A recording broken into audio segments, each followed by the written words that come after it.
Welcome back, friends. I'm Vinay. Today we are going to discuss a taxable income, which is a very important for your examination. Okay. In last video, we already discussed the residential status of SSC. We also discussed their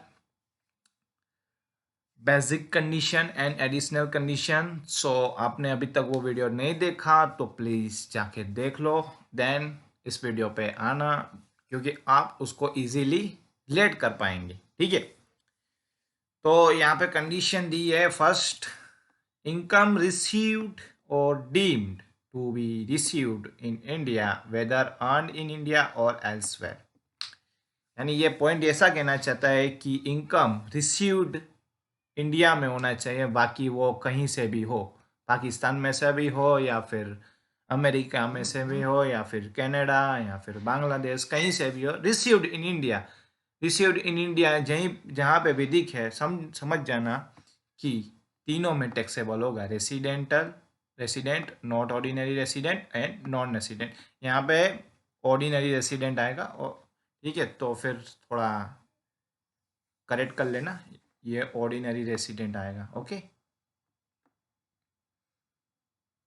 ordinary resident. ठीक है, तो थोड़ा यहाँ पे गलती है इन लोगों ने की. सेकेंड पॉइंट क्या कहता है? इनकम अकर्ड और deem to be accrued in India whether received in India और एल्सवेयर. यानी इनकम भारत में से जनरेट होनी चाहिए, यानी कि वो इनकम भारत में से अर्न हुई हो. ओके, वो इनकम तीनों में ही टैक्सेबल होगी, फिर चाहे वो कहीं पे भी रिसीव्ड हो. ठीक है,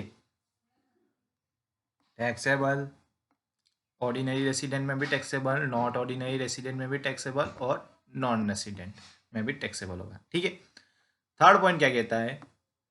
income earn and received outside India from business control from India. Business की इनकम है वो भारत के बाहर, इंडिया के बाहर रिसीव्ड हो रही है, और जो बिजनेस है वो भारत में कंट्रोल हो रहा है. ठीक है, तो in that case the income is taxable in only two case, ordinary resident और नॉन ऑर्डिनरी रेसिडेंट. ठीक है, नॉन रेसिडेंट में it is not taxable. Fourth point, income earned and received outside India from any source except the above. मोटे मोटे ये चौथा point कहता है कि कोई फॉरेन इनकम हो. ठीक है, और about the four expect, about the three expect. ठीक है, तो वो सिर्फ ओनली रेसिडेंट स्टेटस में ही टैक्सेबल होगी, बाकी में not taxable. Point is that income earned and received outside India during the years preceding the years and remitted to India during the previous year. That means कि अगर कोई भी past की income हो तो वो नॉट टैक्सेबल होगी for तीनों केस में. ओके, ऑर्डिनरी रेसिडेंट में भी नॉट टैक्सेबल होगी और नॉन ऑर्डिनरी रेसिडेंट में भी नॉट टैक्सेबल होगी और नॉट रेसिडेंट में भी नॉट टैक्सेबल होगी. ठीक है, तो let's do a one practical, जिससे आपको आइडिया थोड़ा क्लियर होगा और ज़्यादा. The following are the particulars of the mister Vikas Batra, Indian citizen, for the previous year 2023. Okay, तो फर्स्ट पॉइंट क्या कहता है? Profit from business in Japan received in India. Profit हो रहा है जो बिजनेस जापान में रन कर रहा है. ठीक है, और जो इनकम हो रही है उससे जो प्रॉफिट हो रहा है वो इंडिया में आ रहा है. ठीक है, रिसीव्ड इन इंडिया. मैंने पहले ही बताया, अगर कहीं पे भी रिसीव्ड दिखे इन रिसीव्ड इन इंडिया तो तीनों में ही वो अमाउंट लिख डालनी है. नॉन ऑर्डिनरी रेसिडेंट में भी, नॉट ऑर्डिनरी रेसिडेंट में भी और नॉन रेसिडेंट में भी, ठीक है। Income from house property in Bangladesh received in India, यहाँ पे देखो received in India, received in India, तो फिर वही तीनों ही केस में वो टैक्सेबल होगी 1000, 1000 और 1000। Okay. Income from house property in Sri Lanka deposit in न बैंक देयर, क्या कहता है, इनकम जो है हाउस प्रॉपर्टी की वो श्रीलंका में से ही अर्न हुई है और वहां पे ही हमने डिपॉजिट कर दी, तो that is a part of foreign income. Okay, तो ये ओनली ऑर्डिनरी रेसिडेंट में ही टैक्सेबल होगी, बाकी में not taxable. Okay. Fourth, profit from business in Burma deposit in bank there, this business is control from India, यानी business का जो profit है वो ब्रह्मा की बैंक में हमने जमा करवाया, जो बिजनेस है वो भारत में से रन हो रहा था या फिर कंट्रोल हो रहा था, ठीक है। तो in that case 2000 is taxable in ordinary resident और not ordinary resident, non resident में वो टैक्सेबल नहीं होगी, ठीक है, यहाँ पे टैक्सेबल नहीं होगी।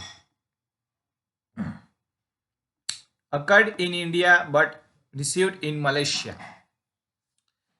अकर्ड यानी अकर्ड अर्न यहाँ पे हुई है, ठीक है, भारत में से अर्न हुई है और रिसीव्ड इन मलेशिया, अकड़ यहाँ हुई है, ठीक है, तो ये इनकम तीनों ही केस में टैक्सेबल होगी। As you can see in the answer 4000, 4000, 4000 taxable for ordinary resident, non ordinary resident and not resident. I hope यहाँ तक आपको क्लियर हो रहा होगा, ठीक है। Profit of business in Indore 2,72,000, profit of business in Indore, business चल रहा है इंडिया में, रिसीव्ड भी इंडिया में ही हो रहा है, तो फिर वो भी तीनों केस में टैक्सेबल होगा।